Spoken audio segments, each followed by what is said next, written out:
आपने देखा बीजेपी ने क्या किया।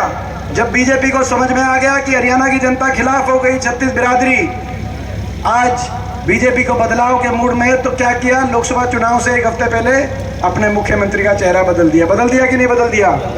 जिस सेनापति को अपनी फौज की कमांड दे रखी थी 10 साल तक, जब युद्ध का समय आया, युद्ध का बिगुल बाजार, युद्ध के दिन का सूरज निकला, तो बोला घोड़े से इसको उतारो, सेनापति दूसरा बिठाओ। यही काम किया। मुख्यमंत्री का चेहरा बदला, अपने उप मुख्यमंत्री को बदल दिया, अपने प्रदेश अध्यक्ष को बदल दिया, अपनी कैबिनेट को बदल दिया, चुनाव की तारीख बदल दी। लेकिन बीजेपी वालों, तारीख नोट रखना, 5 अक्टूबर है ना, तारीख नोट ना, आप कितना ही कुछ बदल लो, मुख्यमंत्री, उप मुख्यमंत्री, सारी कैबिनेट, ये हरियाणा की जनता 5 अक्टूबर को आपको बदलने का काम करेगी, सरकार बदलने का काम करेगी, हरियाणा को खुशहाली की तरफ लेके जाएंगे। ये हमारा संकल्प है। बीजेपी का जो एजेंडा 10 साल से भाई को भाई से उलझाकर जाति और धर्म के नाम पर राजनीति और रोटी सेकने का जो एजेंडा है, उस एजेंडे को हरियाणा में परास्त करेंगे। और इस एजेंडे को हटा, हरियाणा में जब ये एजेंडा गिर जाएगा तो देश तक इसकी गूंज जाएगी। बीजेपी ने एक काम किया समाज को तोड़ने का, मगर हमारा भी संकल्प है कि हम जोड़ने का काम करेंगे। ये तोड़ेंगे और हम जोड़ेंगे। भाई एक बार सारे मिलकर नारा लगाएंगे, छत्तीस बिरादरी बैठी है, सारे मिलकर नारा लगाएंगे, ये तोड़ेंगे और हम देखो ऐसा, ये क्योंकि इंसानियत की आवाज थी, अंदर से आवाज आई, ये भगवान की आवाज है।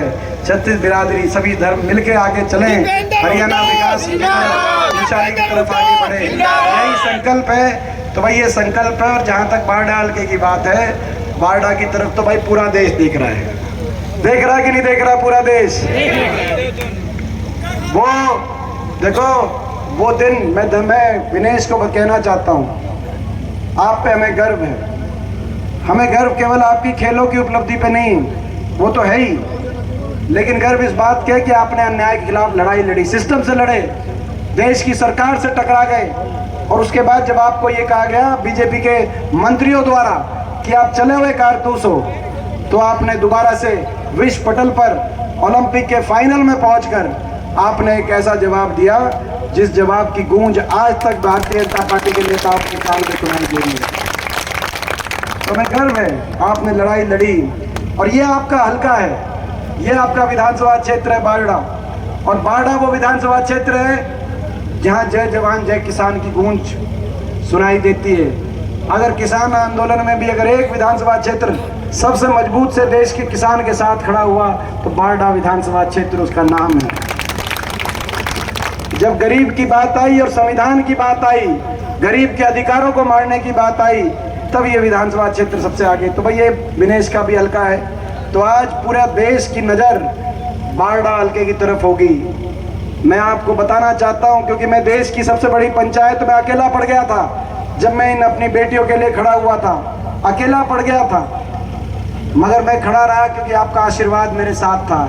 जब बारडा हल्के का नतीजा आएगा तो कश्मीर से लेकर तमिलनाडु तक, उत्तर प्रदेश से लेकर जहां से आरोपी सांसद हैं उस हल्के से लेकर और देश के कोने कोने में सबकी नजर होगी कि बारडा क्या फैसला करता है।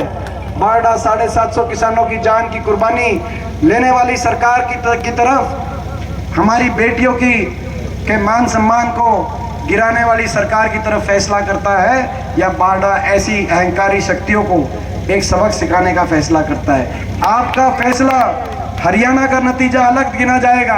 आप टीवी पे देख लेना, 8 अक्टूबर को जब टीवी चलेगा, आधे टीवी में बारडा दिखाई देगा। मैं आपसे पूछना चाहता हूं, भाई बारडा का फैसला आप न्याय के साथ फैसला करोगे कि नहीं करोगे? मैं आपसे पूछूंगा। भाई देखो सरकार तो आपकी बन रही है, आपको पता है, खबर आगी कि नहीं आगी? सरकार चारों तरफ रिश्तेदारी जानकारी में टेलीफोन खुड़क गए कि नहीं खुड़क गए? पूरे हरियाणा में सिस्टम बांध दिया कि नहीं बांध दिया? सरकार आपकी आ रही है, सरकार आपकी आ रही है, बड़े बहुमत के साथ आ रही है, लेकिन अपने हल्के की